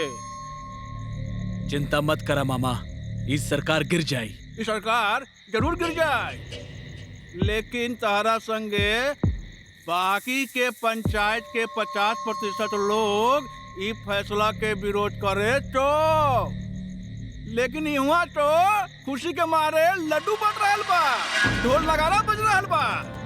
तका करी, हाथ पे हाथ रख के बैठी। अरे ना रे भगिना, नाव लड़ी महिला, लेकिन आपन घर के महिला। फिर तू जौन चाह वो काम कर, जैसे चाह वैसे पंचायत चलाओ। अपन घर का महिला चुनाव लड़ी, लेकिन के? किशन, तोहार घरवाली रूपा। रूपा?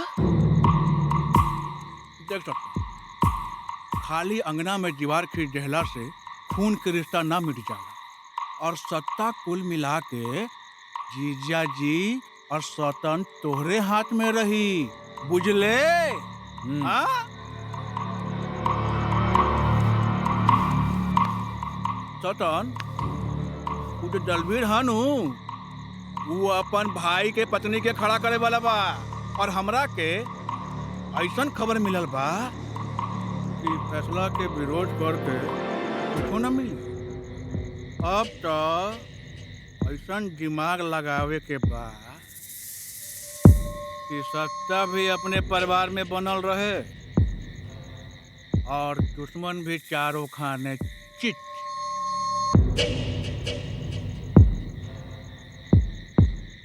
जीतन, तहार का फैसला बा? परिवार के बात बा, एमा हमके क्या एतराज हो सकेला, और एक तरह से मामा का कहल भी ठीके बा।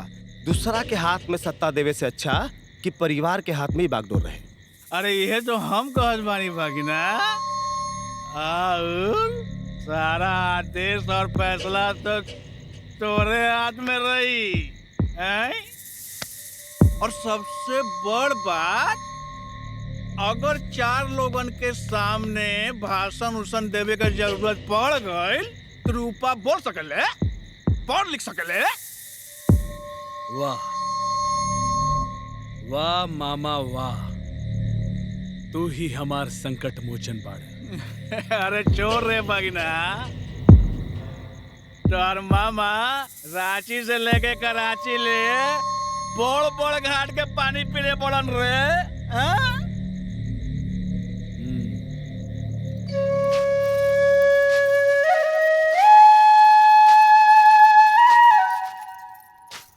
ए भौजी, जान तरू हो अपन रूपा बिया नु, रूपावा ओकरा के प्रधानी में लड़ावे के सोचल जाता।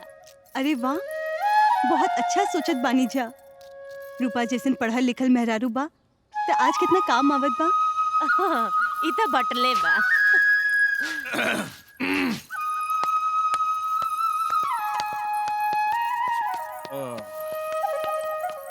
ए बबुआ, ई तू बहुत अच्छा काम कइला है। अब लोगन के पता चली नु, ई घर के चौका बर्तन भले ही अलग बा, बाकी हमनी के खून आ परिवार एके बा। ई बहुत जरूरी बात दीदिया।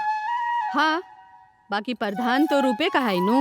अरे दीदिया, वो रूपा भले ही प्रधान कहलाई, लेकिन हमारे भगिना महाप्रधान कहलाई है। और वैसे भी सत्ता के चाबी तो हमार भगिना के हाथे में रही।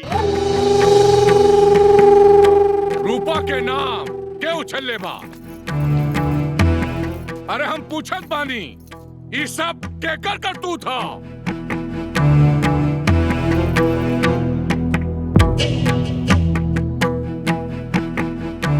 बाबूजी, ये हमार फैसला।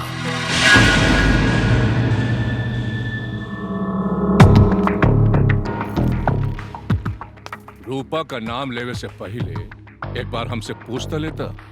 बाबूजी, हम जीजा जी, अरे प्रधानी के काम कोनो चूल्हा फूके या रोटी बनावे के नहीं थे। एकरा में दिमाग लगेला, हैं? एकरा में एजुकेशनल आदमी चाहिए।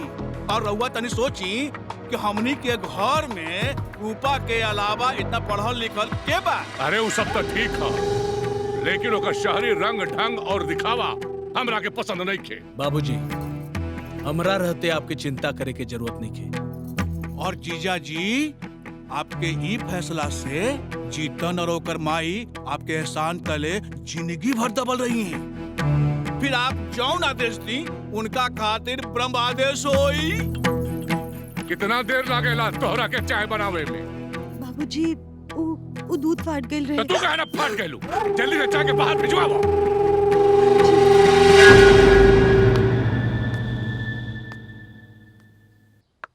हेलो भाभी। अरे महिला प्रधान के पावर के कम मत समझिए भाभी, जीत तो पक्का बा। हाँ, वैसे भी ए घर में के पढ़ल लिखल बा हमरा जितना, जेकरा ये जमाना के सब बात समझ में आ जाए।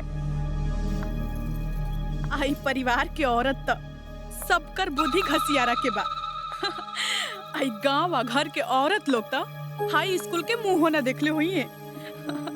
हम ही एगो बाई कि सब बात समझ सकीना और सब कुछ बोल सकीना। हाँ, अरे ऐसे ही थोड़ी ना हमरा के चुनाव में लोग खड़ा करता। हम बानी ओह लायक कि सब कुछ समझ सकी और सब कुछ बोल सकी। देखिए भाभी, जब हम फराटेदार बोलब ना तो कलेक्टर और बड़े बड़े हाकिम लोग के बोलती बंद हो जाई। हाँ भाभी, हाँ, जल्द ही तू अपना ननद के एगो महिला प्रधान रूपा के नाम से जाने लगबू। हाँ बड़का बाबूजी प्रणाम। बाबूजी, प्रणाम बाबूजी। दुल्हन के डिग्री का सारा फाइल तैयार करके रखिए, कल पर्चा भरे के जाए के बा। हाँ बाबूजी, हम अपन जिम्मेदारी पूरा ईमानदारी से निभाई। बस रउआ भरोसा रखी। ठीक बा, ठीक बा।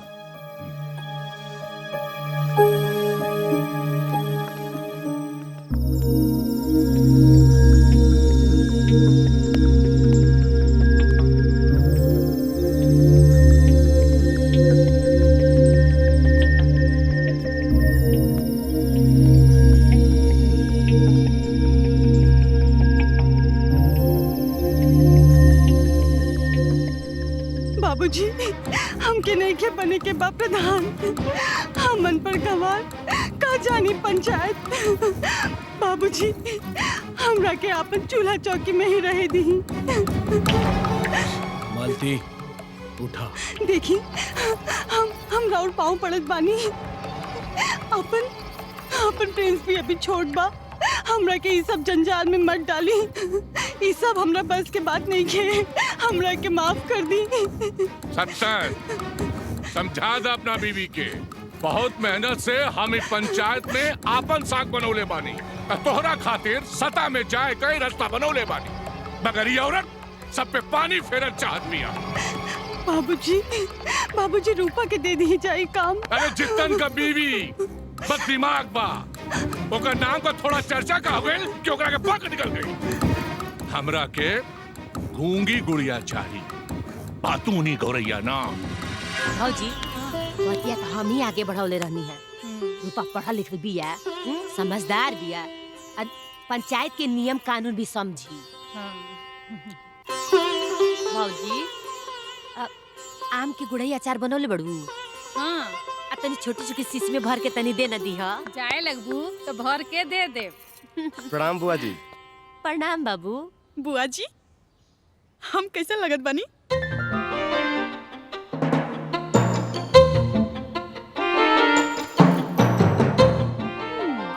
एकदम प्रियंका गांधी लेखा लगतिया।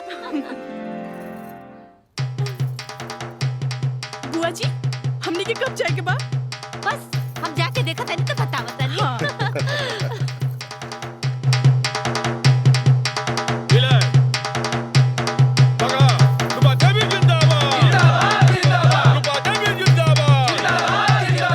भगवान खातिर हमरा पर तरस खाई। प्रिंस के लेकर जाएं।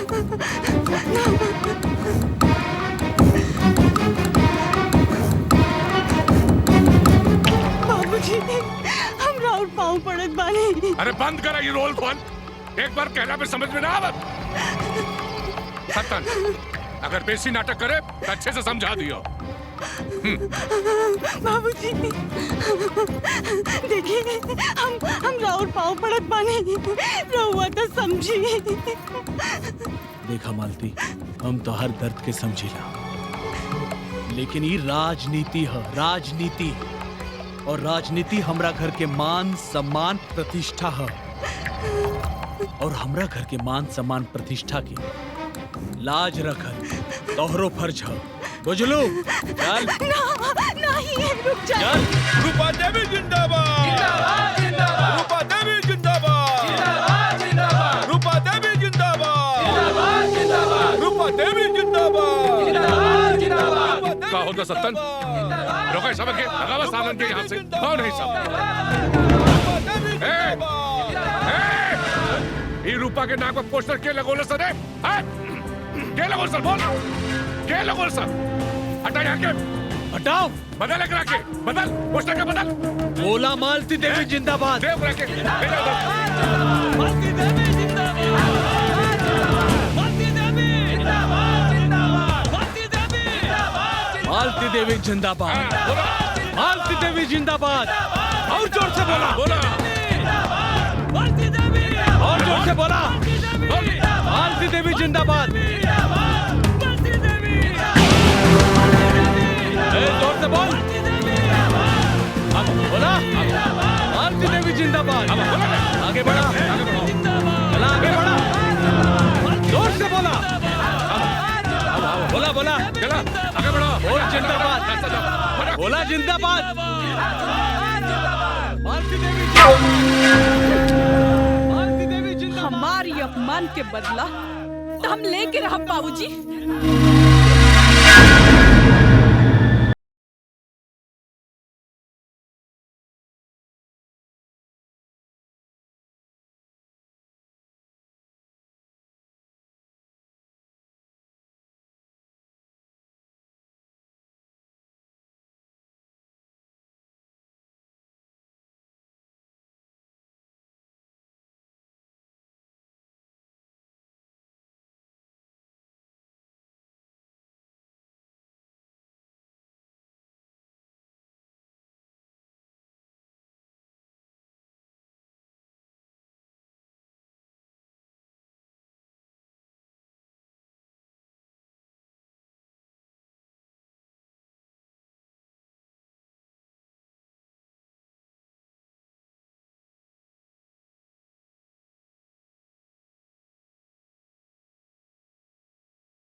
मालती देवी गंगापुर ग्राम पंचायत क्षेत्र से 2000 वोटों से विजय हुई।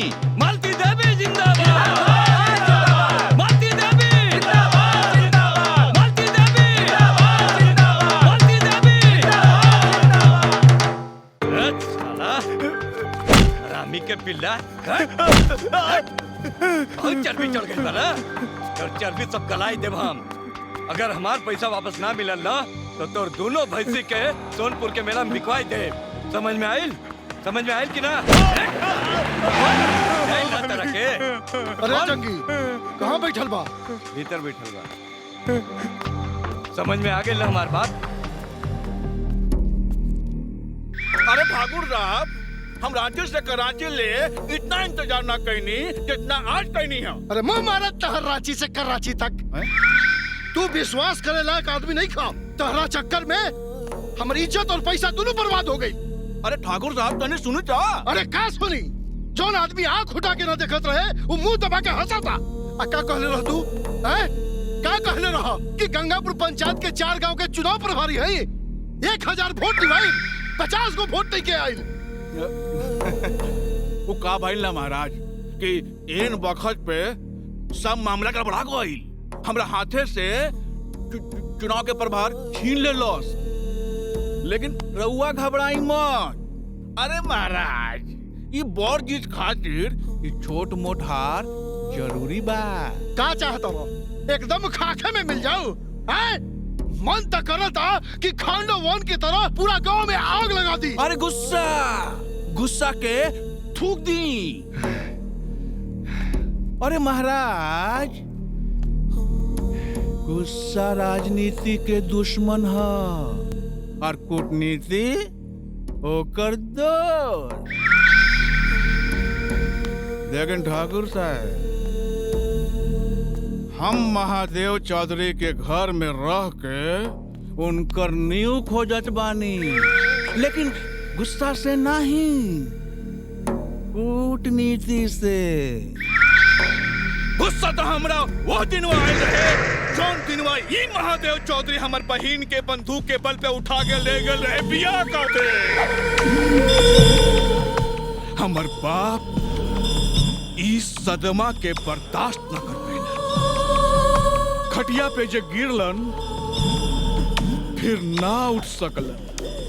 वह लड़कपन में हम ये कसम खैले रही कि हम महादेव चौधरी के रास्ता पे लाके खड़ा कर दे ताकि दुनिया थूकी ओकरा पे। तोहर बहिन उनकरा ई बात के पता बा?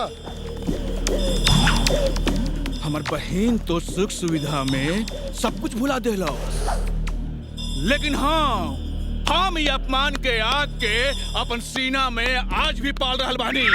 लेकिन ये हार के बाद दोसर कोनो उपाय बा? ठाकुर साहेब, ई महादेव चौधरी के हैसियत के मिट्टी में मिलावल बस।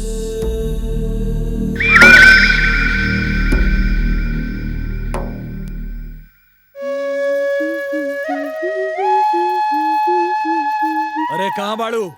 ये देखा। अरे जल्दी से हाथ धोई, ठेपा लगावे के बा। जल्दी करा।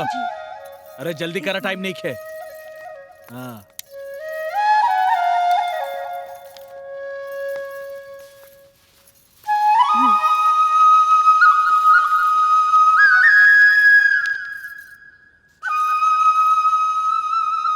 बढ़िया। अरे सुनी, रवा कुछ खा ली?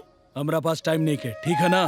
अरे दुल्हन देख लू, अरे प्रधान बने में झूठे डेरात रहलू। और का, बस हाथ के ठेपा ही तो लगावे के रहे। चला काम करे काम। चला हो भौजी। हाँ चला।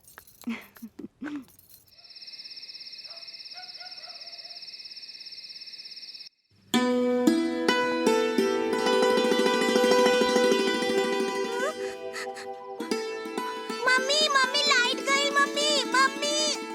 हाँ बेटा, का भेल? कुछ ना, हाँ कुछ ना। अच्छा बेटा, आज हम तोरा के एगो चीज सिखाई, ठीक बा? देखा, एगो रहलन ता। का रहलन? ता। एक दिन वो बीमार पड़ गईले और जाके खाट पे सुत गईले। कैसे? ऐसे। दूगो लोग अस्पताल लेके गइल और चांद जमीन पर उतरल दवाई लेके। फिर दवाई दे के चादर उड़ा के चल गईले। अरे का हो रहल बा? हैं? प्रधान बनते ही पढ़ाई लिखाई शुरू कर देलू का?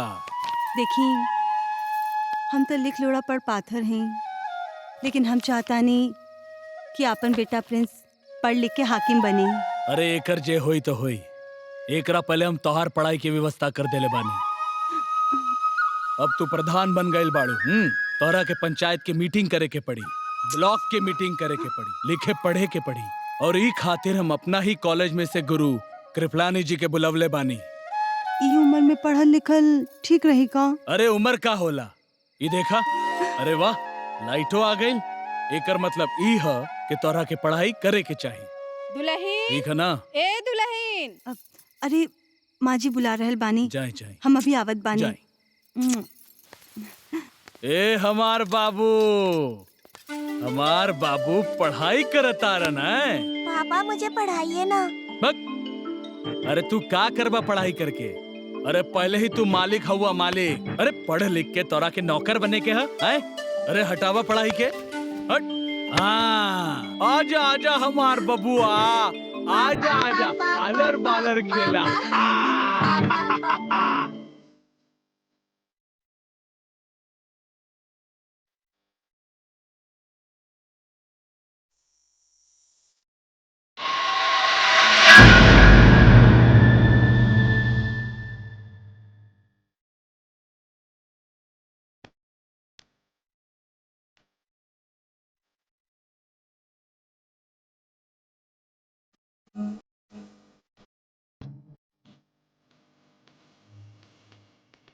नमस्कार।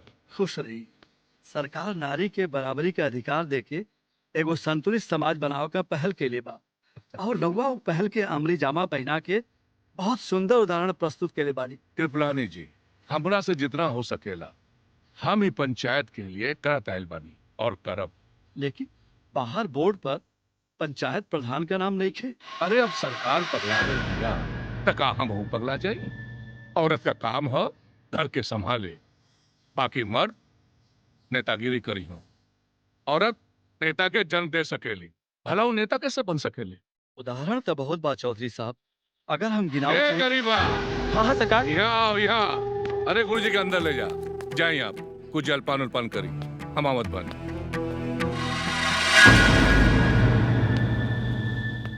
आवल जाए गुरुजी।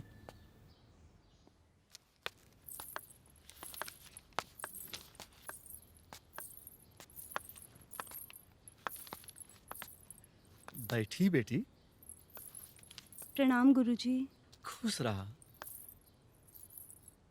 प्रणाम गुरुजी। खुश रही। कहूँ पढ़बू? हाँ क्या कर पढ़ के जी, कौन मर्जी हमरा कलेक्टर बने के बा, दुल्हनिए के पढ़ाई। ऐसे भी नु हमरा पकौड़ी छान छुन के खाए के बा, कल के 30 के व्रत बा। दुल्हन ठीक से पढ़िया।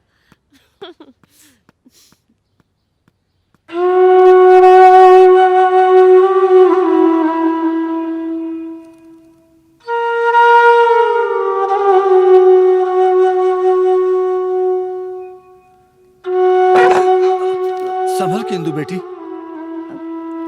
हमार नाम इंदु ना हो, हमार नाम मालती हो। इंदु हमार बिटिया का नाम है, जौन ई दुनिया में नहीं खे। तोहरा के देख के हमके अपन बेटी के याद आ गई। का भइल रहे गुरुजी?